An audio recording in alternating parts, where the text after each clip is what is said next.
इस कार्यक्रम के पुण्यार्चक हैं गुणायतन परिवार। गुणायतन परिवार द्वारा भोपाल में बड़ी सार्थक पहल की गई है, जिसमें बच्चों को संस्कार युक्त और गुणवत्तापूर्ण शिक्षा देने का मौका मिल रहा है। ये बच्चों की व्यवस्था की गई है, जिसमें 6वीं 7वीं के बच्चे इस साल लिए जाएंगे और 11वीं 12वीं और सीए फाउंडेशन के बच्चों को यहाँ रखा जाएगा। ये मेधावी छात्रों को प्रावीण्य के आधार पर उसे प्रविष्टि मिलेगी। पूरे देश भर से प्रविष्टियाँ आएगी। प्रत्येक कक्षा में मात्र 30-30 बच्चों का ही चयन होगा और चयनित बच्चे वे होंगे जो अपनी प्रतिभा के बल पर चुने जाएंगे और उनको एक प्रकार की स्कॉलरशिप दी जाएगी। ये छात्रवृत्ति के तहत पढ़ेंगे। गुणायतन के समाज कल्याण की दिशा में एक बहुत अच्छी पहल है और ये सार्थक पहल है। इसकी शुरुआत भोपाल से हो रही है। ये भोपाल वालों के लिए बहुत गौरव का विषय है। इसके लिए गुणायतन के साथ विद्यासागर इंस्टीट्यूट और सेज और एपीटी, इन तीनों को भी मैं बहुत बहुत आशीर्वाद देता हूँ।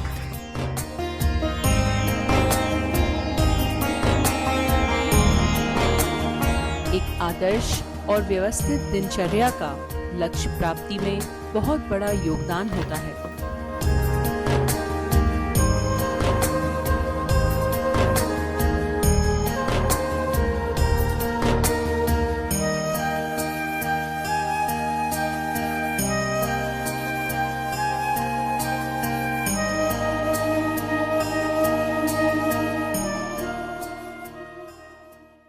आज का विषय बड़ा अनूठा विषय है। भावनाओं का अनुशासन, शक्ति या बाधा। हमारा जीवन क्या है? केवल श्वासों का स्पंदन नहीं, केवल शरीर की संरचना कहते हैं नहीं। मूलतः हमारा जीवन हमारी भावनाओं का पुंज है। भावनाओं के अभाव में हमारा जीवन रसहीन है। भावनाएं हमारे जीवन को एक नई तरंग प्रदान करती है। जैसे कोई नदी हो और उसमें उसका प्रवाह न हो तो नदी प्राणहीन बन जाती है। उसी तरह जीवन हो, उसमें भावनाएं न हो तो हमारा जीवन रसहीन हो जाता है। भावना हमारे जीवन का मूल तत्व है। चाहे घर परिवार हो या अन्य जीवन व्यवहार, यदि भावना ना हो तो कोई मतलब नहीं। भावना के अभाव में इनका कोई अर्थ नहीं। आप सोचे, अगर कोई व्यक्ति आपके सामने रोबोट की तरह रिस्पॉन्स करे, आपको कैसा लगेगा? जीवन यांत्रिक होगा, मशीनी होगा, उसका कोई अर्थ और औचित्य नहीं होगा। तो हमें ये बात अच्छे से समझना है कि भावना के अभाव में हमारा जीवन रेगिस्तान की तरह है। भावना एक बहुत बड़ी शक्ति है, जिसके बल पर हम अपने जीवन को जीवंतता प्रदान कर सकते हैं। लेकिन इस भावना को हमें ठीक तरीके से समझने की जरूरत है। हमारा जीवन नदी की तरह है। नदी यदि नियंत्रित है तटबंधों के मध्य, तो वह सूखी धरती को हरी भरी बना देती है, सबकी जीवन दायिनी बन जाती है। जगत का कल्याणकारी बन जाती है। लेकिन यदि वही नदी नियंत्रण विहीन हो जाए तो बाढ़ की विभीषिका में परिवर्तित होकर वह एक तबाही का मंजर बन जाती है। जो नदी जीवन दायिनी है वही विभीषिका का रूप धारण कर सकती है, प्रलय मचा सकती है। यही स्थिति हमारी भावनाओं की है। यदि भावनाएं नियंत्रित हो तो हमारी चेतना को ऊंचाई देगी, और भावनाएं नियंत्रण शून्य हो तो हमारे जीवन के लिए खतरा है। इसलिए मैं कह सकता हूं, भावनाएं शक्ति भी है तो बाधा भी है। अगर हमने भावनाओं पर अनुशासन अपना लिया, अपनी भावनाओं को अनुशासित करने की कला सीख ली, तो हमारी भावना हमारे जीवन की एक बहुत बड़ी शक्ति होगी। और अनुशासन के अभाव में यही हमारे जीवन के लिए एक बहुत बड़ा संकट बन जाएगी। तो हम इसे शक्ति बनाएं। थोड़ा देखें, जिस घर के सभी लोगों की भावनाएं अनुशासित हो, वो घर सुंदर बगीचे की तरह महकता है। और जिस घर में भावनात्मक अनुशासन न हो, वह घर लड़ाई झगड़े, झंझट और तनाव का केंद्र बन जाता है।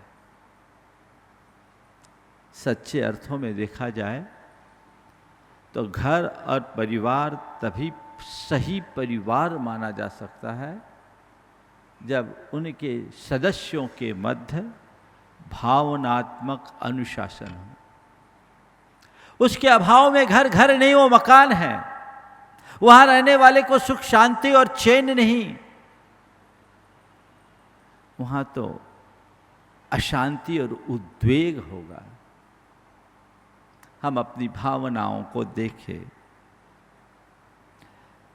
आज मूलतः मैं 4 भावनाओं की चर्चा आप सबके बीच करूंगा और आपसे कहूंगा कि ये भावनाएं अगर हम इन्हें अनुशासित कर दे तो कैसे हमारे लिए वरदान बनती है, और यही भावनाएं किस भांति हमारे जीवन को विकृत करती।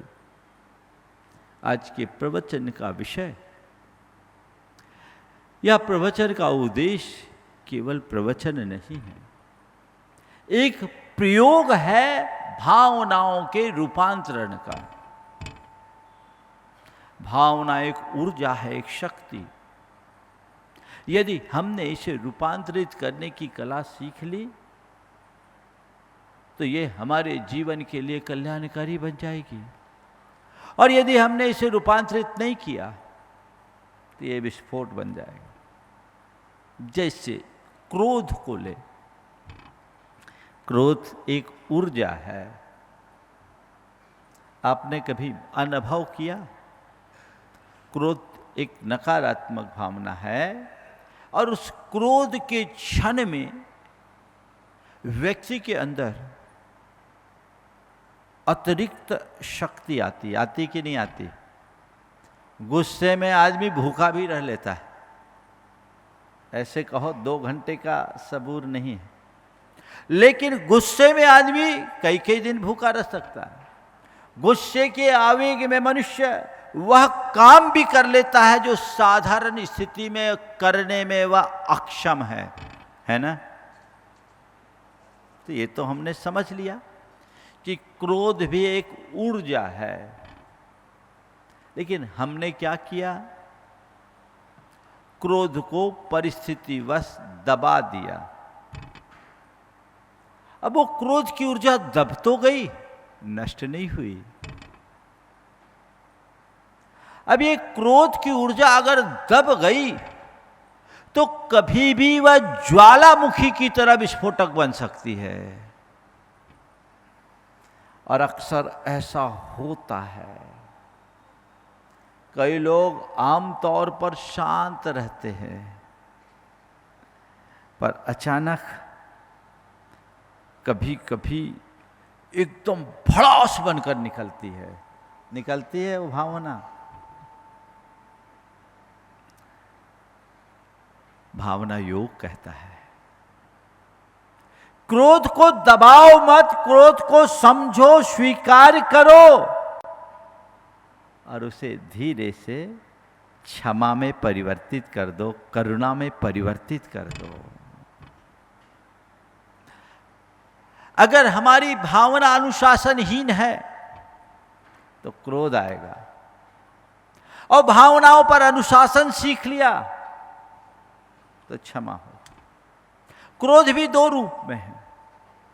अनुशासनहीन क्रोध ज्वालामुखी बनेगा, विध्वंस करेगा।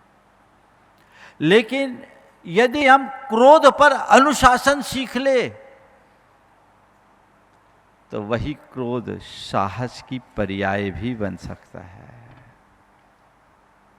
क्रोध को साहस के रूप में भी बदला जा सकता है। तो क्रोध विस्फोटक भी बन सकता है, विध्वंसक भी होता है। अगर हमने अपने क्रोध को सही दिशा दी, वो उपलब्धि बनेगा, और क्रोध को नकारात्मक दिशा में ले गए, वो विध्वंसक हो जाएगा। जीवन की धारा को बाढ़ में परिवर्तित मत होने दो, उस पर बांध बनाकर उस धारा से बिजली उत्पन्न करने का रास्ता देखो। उससे बिजली बनाया जा सकता है। अपनी संपूर्ण ऊर्जा को यदि हम सकारात्मक दिशा देते हैं तो उससे हमारे जीवन में एक नए रूपांतरण की शुरुआत होती। क्रोध को साहस में परिवर्तित कर सकते हैं। अनुशासन, हम पौराणिक प्रसंगों को देखें। नकारात्मक क्रोध और क्रोध का अनुशासन जीवन में कैसा बदलाव लाता है। हम लोग एक कहते हैं कि क्रोध हमारे सोचने समझने की शक्ति को लील जाता है, कहते हैं ना। कहा जाता है कि क्रोध में मनुष्य की आंखें बंद हो जाती है और मुंह खुल जाता है। अर्थात वो क्या बोलता है क्या नहीं बोलता, उसकी सोच समझ सब खत्म हो जाती है। दो उदाहरण हमारे सामने हैं। एक उदाहरण महाभारत का, दूसरा उदाहरण रामायण का। द्रौपदी के वचन सुनकर दुर्योधन को क्रोध आया।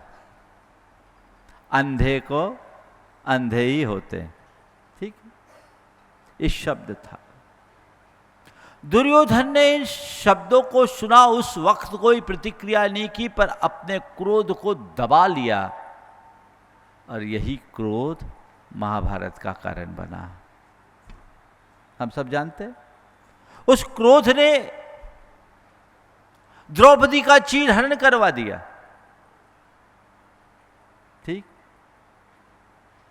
दूसरी तरफ सीता हरण के बाद रामचंद्र जी को भी क्रोध आया ना। लेकिन ये क्रोध अनुशासित था, जो उन्हें रचनात्मक दिशा में ले गया। उन्होंने युद्ध लड़ा विवेक के साथ। उनका उद्देश्य रावण के राज्य को प्राप्त करने का नहीं था। उनका उद्देश्य रावण के राज्य को प्राप्त करने का नहीं था। उनका उद्देश्य सीता के गौरव और गरिमा को बचाने का था। अंत तक उन्होंने एक ही बात कही कि दशानन, मुझे तुमसे कोई वैर नहीं, तुम सीता को लौटा दो। लेकिन रावण तो अपने अभिमान में अंधा था। वो देख लिया कि अब सीता मेरी हो भी नहीं सकती है, जानने के उपरांत भी उसने कहा कि मैं अगर सीता को लौटा दूंगा तो लोग क्या कहेंगे। ये बड़ी बीमारी है, आज की नहीं पुरानी है। उसने क्या किया, उसने क्या किया, सीता को लौटाऊंगा पर युद्ध के बिना नहीं। राम मुझसे युद्ध करे, मुझे हरा दे, फिर मैं लौटा दूंगा। ये अनुशासनहीन क्रोध था। नतीजा हम सबके सामने है। रावण का वंश नष्ट हो गया। रामायण और महाभारत त्रेता युग और द्वापर युग की कहानी है, लेकिन सच्चे अर्थों में देखा जाए तो ये केवल उस युग की कहानी नहीं, आज भी हर प्राणी के जीवन में जीवंत हो रही। आपका ये अनुशासनहीन क्रोध रोजमर्रा आपके घर में महाभारत उत्पन्न कर रहा है कि नहीं कर रहा है, बोलो। हाँ, पारिवारिक संबंध इसी भावनात्मक अनुशासन का के अभाव में कटुतापूर्ण हो रहे हैं। पति पत्नी के बीच के संबंध देख लो, यदि उनके भावनाओं में अनुशासन है तो पारस्परिक प्रेम, प्रगाढ़ आत्मीयता और एक दूसरे के पूरक और प्रेरक बनकर के जीने की झलक दिखती है। लेकिन जिनके घर में अनुशासन नहीं, जिनके मन में अनुशासन नहीं है, जो अपने भावनाओं पर अनुशासन नहीं रख पाते, उनके अंदर झांकोगे तो क्या होगा? छोटी छोटी बातों पर बड़े बड़े झगड़े होता है। ऐसे स्थिति में घर प्रेम का मंदिर न बनकर झगड़े का अखाड़ा बन जाता है। हो रहा है आज, छोटी छोटी बातों पर अहम और उत्तेजना प्रकट होती है। ये भावनात्मक अनुशासन के न होने का कुपरिणाम है। आप लोग देखते हैं ऐसा? यदि मनुष्य के अंदर थोड़ी सी समझ हो तो बदलाव आ सकता है। क्रोध को अनुशासित करो, उसे प्रेम में परिवर्तित करने की कला सीखो और क्रोध को साहस में परिवर्तित करने का प्रयत्न करो। भगत सिंह के अंदर क्रोध था, लेकिन अपने क्रोध को उन्होंने विध्वंसक कार्यों में लगाने की जगह रचनात्मक कार्यों में लगा और वो आज शहीद आजम बन गए। ऐसे एक का नहीं, कईयों का। संत कहते हैं जब मनुष्य के हृदय में विवेक होता है तो उसकी सारी भावनाएं अनुशासित होती है, और जिसकी भावनाएं अनुशासित होती है उसका जीवन आनंदमय बन जाता है। तो ये क्रोध है जिस पर अनुशासन जरूरी है। बिना अनुशासन के हमारा जीवन छिन्न भिन्न हो जाता है, उसे हमें बदलने की जरूरत है। गुरु ने शिष्य से पूछा, गुस्सा आए तो क्या करे? शिष्य ने कहा, थोड़ी देर रुके और गहरी सांस ले। गुरु ने शिष्य से पूछा, गुस्सा, गुरु पूछ रहा, शिष्य नहीं। गुरु ने शिष्य से पूछा, गुस्सा आए तो क्या करे?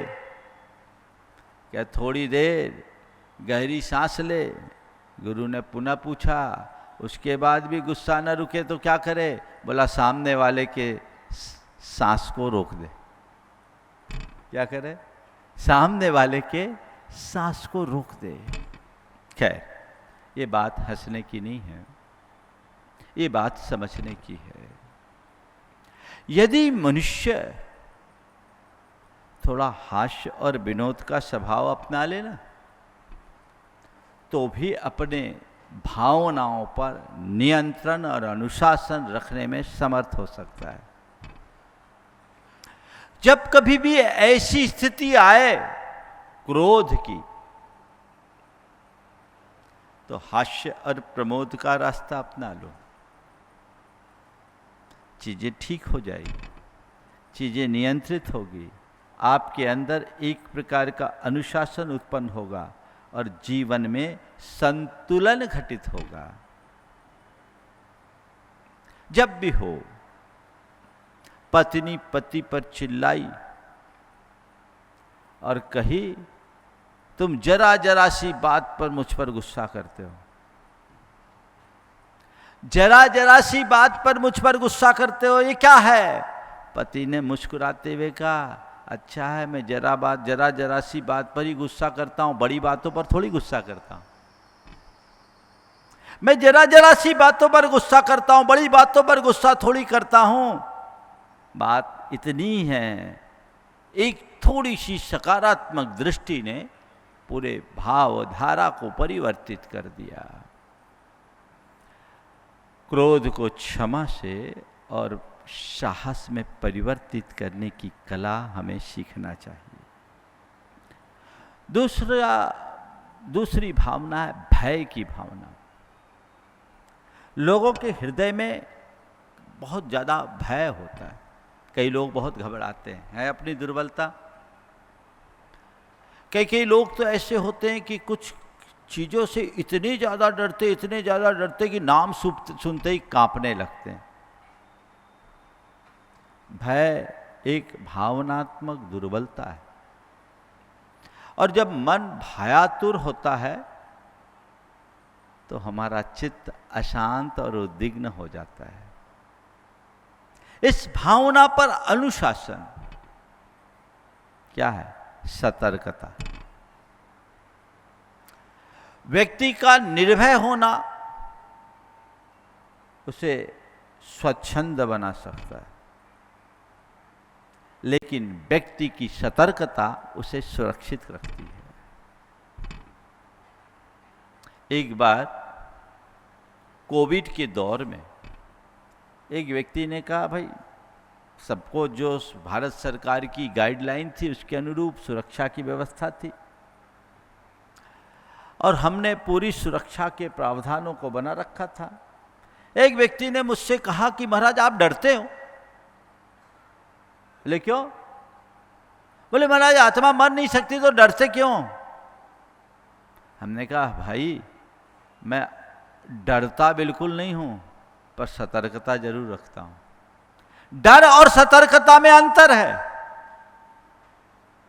डर और सतर्कता में अंतर है। डरने वाला व्यक्ति घबराता है और सतर्क रहने वाला व्यक्ति समस्याओं से पार होता है। मैं मानता हूं कि मेरी आत्मा का कुछ भी होने वाला नहीं है, पर यह कोविड एक संक्रमण है। अगर कोई व्यक्ति ये सोच ले कि आत्मा अजर अमर अविनाशी और जहर पी ले, तो उस आदमी को आप समझदार कहोगे कि पागल? बोलो क्या होगा? अरे डरने का क्या बात है, डरने की क्या बात है, जहर पी लो, आत्मा थोड़ी मरेगी। ऐसे लोगों को कौन समझाए?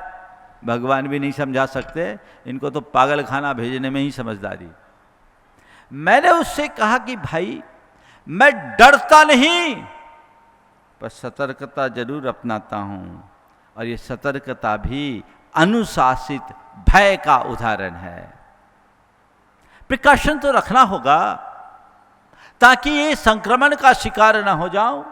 अगर संक्रमण किसी तरह से मुझे आक्रांत करता है तो मेरी चर्या क्रियाएं सब खत्म हो जाएगी, मेरा धर्म ध्यान नष्ट हो जाएगा, और मेरी आयु अगर इसी माध्यम से पूरी हो गई तो मेरी समाधि संकट में आ जाएगी। जो मेरे जीवन का मूलभूत लक्ष्य है वो खत्म हो जाएगा। बंधुओं, जीवन भावनाओं से ही चलता है, ये बात समझने की है। जितने भी महान आत्माएं हैं वो अपनी भावनाओं के बल पर शिखर पर पहुंचे हैं। आज मैं अपने मार्ग में आगे बढ़ रहा हूं, अपने मार्ग में टिका हूं तो अपनी भावनाओं के बल पर ही हूं। मेरा संकल्प मेरी भावनाओं से पुष्ट होता है और यही संकल्प मुझे सिद्धि के शिखर तक पहुंचा रहा है। भावना ऊर्जा देती है, गति देती है, लेकिन यदि मेरी भावनाओं का नियंत्रण खो गया, अनुशासन खो गया, मैं भ्रष्ट हो जाऊंगा, लक्ष्य विमुख हो जाऊंगा और लक्ष्य विमुख और पथ भ्रष्ट होने के बाद मैं कहीं का नहीं रहूंगा। आज चाहे भगवान महावीर की बात हो, ऋषभदेव की बात हो, श्री राम की बात हो, या श्री कृष्ण की बात हो, या किसी भी महापुरुष की बात हो, या परम पूज्य गुरुदेव की बात हो, वे जहां तक पहुंचे हैं उसके पीछे मूल ताकत भावना की थी, पर केवल भावना की नहीं, अनुशासित भावना की। ये भावना का अनुशासन ही हमारी शक्ति बनती है। छोटी सी भावना भी बड़ा परिणाम देती है। देखने को लगता है कि काम छोटा है, लेकिन भावना प्रगाढ़ हो तो साधारण भी असाधारण कर बन जाता है। देखो, कहते श्री कृष्ण जब हस्तिनापुर गए, दुर्योधन ने उनके शाही भोज का इंतजाम किया, लेकिन श्री कृष्ण कहाँ गए? विदुर के घर। और क्या खाए? वहां साग बनी हुई थी। दुर्योधन के मेवे तजकर साग विदुर घर खाए। आप लोग बोलते हो क्या है? जब उनसे कहा गया कि हमारे पास कुछ नहीं, साग है, तो श्री कृष्ण ने कहा तुम्हारे साथ केवल साग नहीं, साग के साथ प्रेम का अमृत भी है, भावों का अमृत भी है। भावना का अमृत परोसना सीखिए। जीवन की धारा को तदनुरूप बदलना शुरू कीजिए, तभी जीवन बेहतर होगा, जीवन सुंदर होगा, जीवन में भव्यता की प्रतिष्ठा होगी। आज जरूरत है अपनी भावनाओं को बदलने की। कई बार आप लोग देखिए कि क्रोध में आप क्या क्या कर बैठते हैं, क्या कर बैठते हैं। एक आईटी इंजीनियर बॉस की डांट सुना, भड़क गया, गुस्से में भर गया, अपने गुस्से को नियंत्रित नहीं कर पाया, अपना लैपटॉप वहीं पटक दिया, लैपटॉप खराब हो गया। अपने सहकर्मियों को भला बुरा कहना शुरू कर दिया। बाद में उसके इस व्यवहार को देखकर उसे सस्पेंड कर दिया गया। बाद में उसे होश आया, पश्चाताप हुआ, हाय मैंने गलती कर लिया। पर क्यों? ये काम तो पहले ही कर देते तो ये समस्या क्यों होती? होता है ऐसा, रोजमर्रा के जीवन में होता है। आज मैनेजमेंट की कला सिखाने वाले कहते हैं इमोशन पर कंट्रोल करना जरूरी है। इमोशन कंट्रोल क्या है? भावना पर अनुशासन। यही तो सीखना है। आप लोग कई बार अपने जीवन में ऐसा अनुभव किए होंगे, कई बार ऐसे प्रसंग आए होंगे, गुस्से में आपने किसी को कुछ बोल दिया, बोलते समय तो होश नहीं रहता, बाद में पछताते, अरे मैंने गलत बोल दिया, मुझे ऐसा नहीं बोलना चाहिए था। होता है। ये अनुशासन बहुत जरूरी है। इसी तरह डर है तो सतर्कता अपनाइए। सतर्क रहना समझदारी है और भयातुर होना नादानी। डरिए मत, पर चलिए तो सावधानी से, कदम कदम फूंक फूंक कर रखिए। यदि व्यक्ति अपनी भावनाओं पर अनुशासन रखना सीख लेता है तो वो डरता बिल्कुल भी नहीं है, पर सतर्कता कभी नहीं छोड़ता। और ध्यान रखने की बात है, डरने वाले कभी बचते नहीं और सतर्क रहने वाले कभी असुरक्षित नहीं होते। डरोगे तो मरोगे, असतर्कता अपनाओगे तो सुरक्षित रहोगे। हमने सुना एक बार मौत निकली, रास्ते में एक व्यक्ति से भेंट हो गई। व्यक्ति ने पूछा कहाँ जा रही हो? उसने कहा आज 1000 लोगों को मारना है, मैं उनको मारने जा रही हूँ। बोले 1000 लोगों को मारने जा रहे? बोले हाँ। मौत लौट कर आई, प्लेग फैला, 10,000 लोग मर गए। वो आदमी फिर मिला, उसने कहा क्यों तुम भी झूठ बोलने लगी? बोली थी 1000 को मारना है, तुम 10,000 को मार आई। मौत ने कहा मैंने तो 1000 को ही मारा, बाकी 9,000 तो मेरे डर से मर गए। मैंने तो 1000 को ही मारा, बाकी 9,000 मेरे डर से मर गए। बस यही डर है, इसे दूर भगाना है। कभी इस पर विस्तार से चर्चा करूंगा। अगर आप भय की भावना पर अंकुश रखना सीख जाओगे तो सतर्कता जीवन में आएगी। सतर्क रहोगे, सुरक्षित रहोगे, डरोगे तो मरोगे। तीसरी भावना है आपके जाकर के लोभ की भावना। मनुष्य लोभ में विवेक भ्रष्ट हो जाता होता है। कहा जाता है लालच बुरी बलाए, और कई प्रकार के लालच आजकल तो दुनिया में लोग भांति भांति के सब्जबाग दिखाते हैं, और लोभ लालच के झांसे में आदमी को ऐसा पकड़ते हैं कि फिर व्यक्ति उससे बाहर निकल नहीं पाता, बुरी तरह उलझ जाता है। हम लोभ को संतोष से नियंत्रित कर सकते हैं।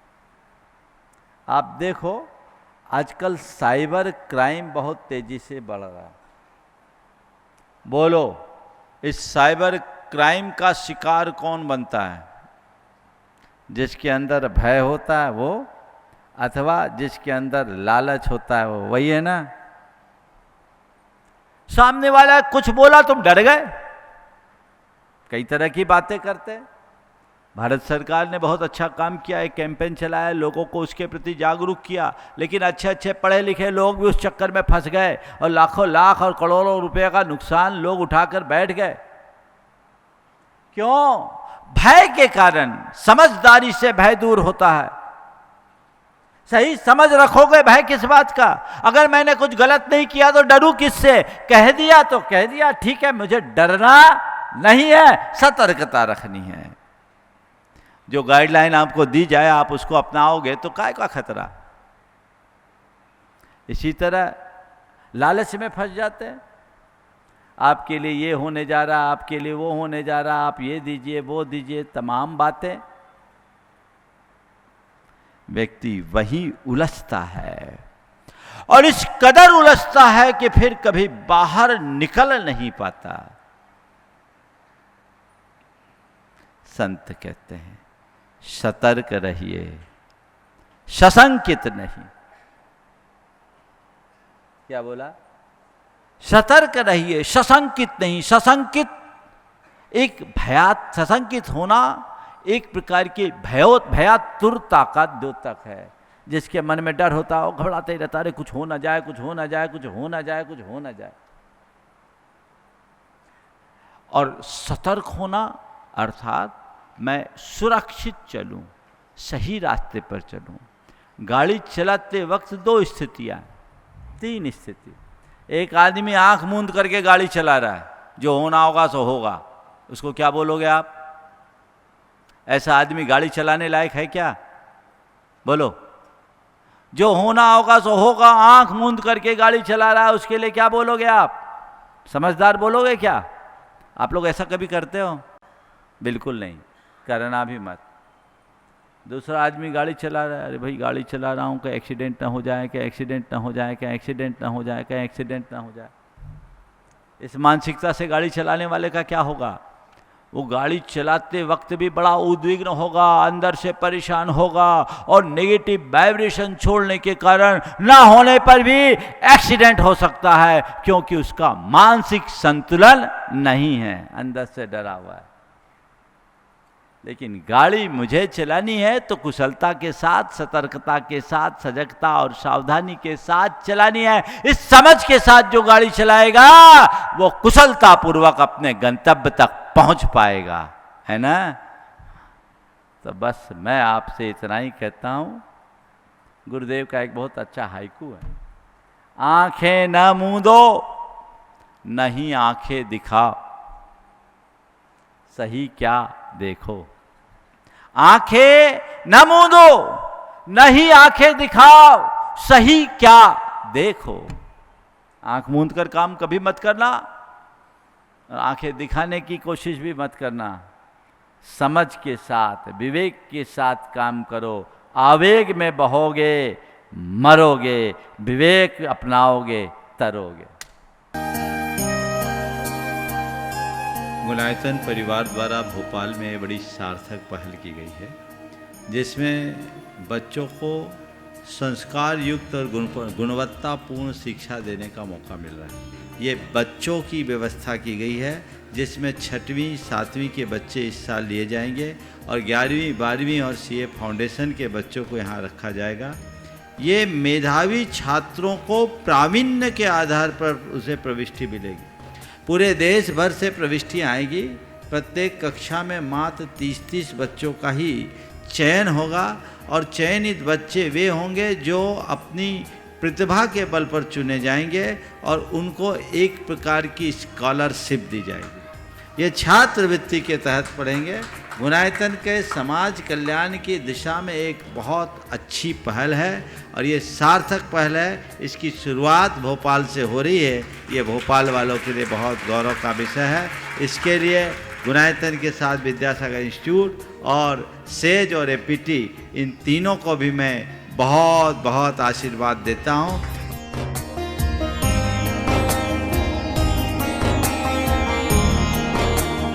एक आदर्श और व्यवस्थित दिनचर्या का लक्ष्य प्राप्ति में बहुत बड़ा योगदान होता है।